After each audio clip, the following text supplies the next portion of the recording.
नमस्कारम। आज मैं आपको एक आयुर्वेद की औषधि के बारे में बताने वाला हूँ, जो कि सुस्ती के लिए, जिनको हर वक्त आलस आता रहता है या फिर वीर्य की कमी है, कमज़ोरी फील होती है या ड्राउजी फील होता है, या यूँ कह लो कि इरेक्टाइल डिसफंक्शन है, वेरिकोसिल की समस्या है, ऐसी 15 से 20 बीमारियों के लिए, या नाइट फॉल है, इन सब समस्याओं के लिए काम आएगी और बड़ी ही कारगर भी है। हम डेली रूटीन में, डे टू डे लाइफ में फल खा लेते हैं, सब्जियां, सूप, सब कुछ ले लेते हैं, न्यूट्रिशन भी मिल जाता है, लेकिन कई लोग कहते हैं लगता नहीं है। ऐसी बात नहीं है, वो लग रहा होता है, लेकिन हमारी बॉडी में माइक्रो न्यूट्रिएंट्स की कमी हो रही होती है। माइक्रो न्यूट्रिएंट्स से मेरा मतलब है ऐसे मेटल्स, नॉन मेटल्स, ऐसे तत्व, खनिज जो हमारी बॉडी के लिए हैं तो बहुत ज़रूरी, लेकिन बहुत कम मात्रा में हमें लेने होते हैं, हमारे दूसरी डाइट में वो नहीं होते। तो ऐसी कमी के चलते शरीर चल तो जाता है गुजारा, लेकिन शरीर में एक मिठास नहीं आती, चमक नहीं आती, कंसंट्रेशन नहीं बनती। उसके लिए मैं आज ये औषधि बताने वाला हूँ। ये औषधि का नाम है कामधेनु रस। कामधेनु रस दरअसल एक टैबलेट है या फिर पाउडर फॉर्म में मिलती है। इसमें बहुत सारी छोटी छोटी चीज़ें हैं, जैसे चांदी भस्म, स्वर्णमाक्षिक भस्म, खरपरिया भस्म और कपूर है। फिर इसमें इसके अलावा थोड़ी और चीज़ें हैं, जैसे रस सिंदूर है, अभ्रक भस्म है।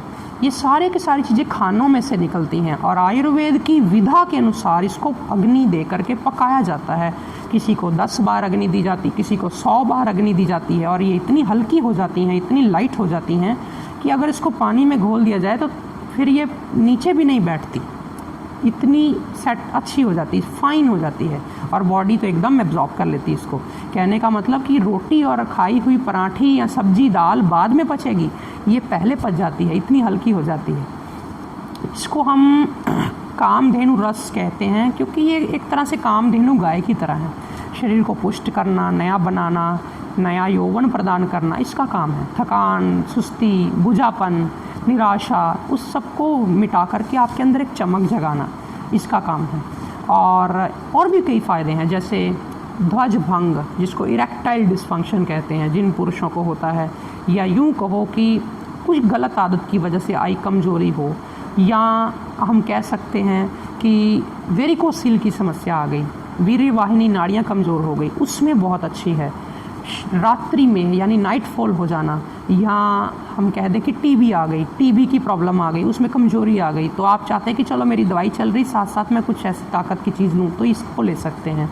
टीबी ठीक हो गई लेकिन उसके बाद कमज़ोरी रह गई, बुखार ठीक हो गया, चिकनगुनिया ठीक हो गया, कोई और चीज़ आके चली गई लेकिन उसके बाद कमज़ोरी रह गई, तो उस स्थिति में आप इसको ले सकते हैं, कामधेनु रस को। और भी कई तरह की कमज़ोरियों को, प्रमेह, कई तरह के प्रमेह होते हैं, डायबिटीज़ के भी अंदर भी ये बहुत अच्छी है। इसको लेने से आप अपने आप को एनर्जेटिक फील करेंगे। आपको डॉक्टर बहुत सारे मल्टीविटामिन्स, न्यूट्रिएंट्स लिख देते हैं। मैं इस चीज़ के अपने मन में मुझे पूरा विश्वास है, निष्ठा है कि आप मल्टीविटामिन्स और न्यूट्रिएंट्स लेके इतना एनर्जेटिक फील नहीं करेंगे जितना कि आप इसको लेके करेंगे। तो एक तरह से हर किसी के लिए अच्छी है, बच्चे से लेकर के बुज़ुर्ग तक, लेकिन मात्रा अलग अलग होती है। लेना कैसे है ये समझना होता है, कितने समय तक लेना है ये समझना होता है। इसको पहले समझ लेते हैं लेना कैसे है। लेने के लिए इसको थोड़ा 2 रत्ती की मात्रा, यानी कि 1 ग्राम का चौथा हिस्सा, 250 मिलीग्राम ले करके, चाहे पाउडर फॉर्म में मिल जाए चाहे गोली की फॉर्म में ले करके, शहद में मिला करके अच्छी तरह से इसको चाट करके खाने के आधे घंटे बाद ऊपर से दूध पी लिया जाए, सुबह और रात। अगर आप 2 टाइम दूध नहीं पीते हैं तो सुबह इसको शहद से चाट के ऊपर से जूस भी ले सकते हैं, रात को ऊपर से दूध ले लेना। तो आप इसको 2-3 महीना रेगुलर कर सकते हैं, फिर उसके बाद 1-2 महीना गैप करके फिर भी ले सकते हैं, 1-आध महीना। तो ये आपकी जो मैंने समस्याएं बोली, जो मैंने दिक्कतें परेशानियां बोली, उसमें बहुत मदद करने वाली है। साथ ही साथ इसको आप अगर बच्चे को देने वाले हो तो आप 1 रत्ती दे दो। 1 रत्ती का मतलब होता है गेहूं का दाना, छोटा सा। तो आप इसको रेगुलर यूज़ करने से, जिनका पेशाब बीच में निकल जाता है, उनके लिए भी अच्छी है। तो ये थी जानकारी कामधेनु रस के बारे में।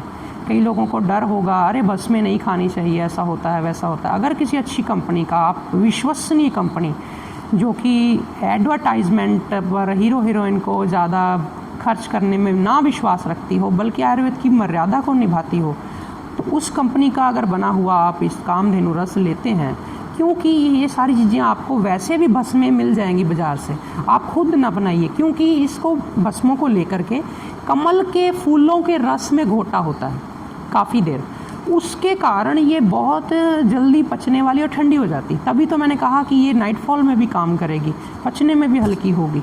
तो कमल के फूलों का भी असर इसमें आ जाएगा। आपको कामोद्दीपन तो करती है, यानी कि काम को, हमारे अंदर की एनर्जी को, जिनको बुझापन उसको तो बढ़ाती है, लेकिन आप काम ऊर्जा को ऊपर उठा करके प्राणायाम से, बाह्य प्राणायाम से, अन्य प्राणायाम से आप उसको अन्य कामों में भी लगा सकते हैं। इसलिए ऐसा नहीं होता कि कोई भी औषधि अगर वो कोई कामोद्दीपक हो या धातु पुष्ट करती हो या वीर्य पुष्ट करती हो तो वो आपको लस्ट में या काम वासना में गिराएगी, ऐसा नहीं होता।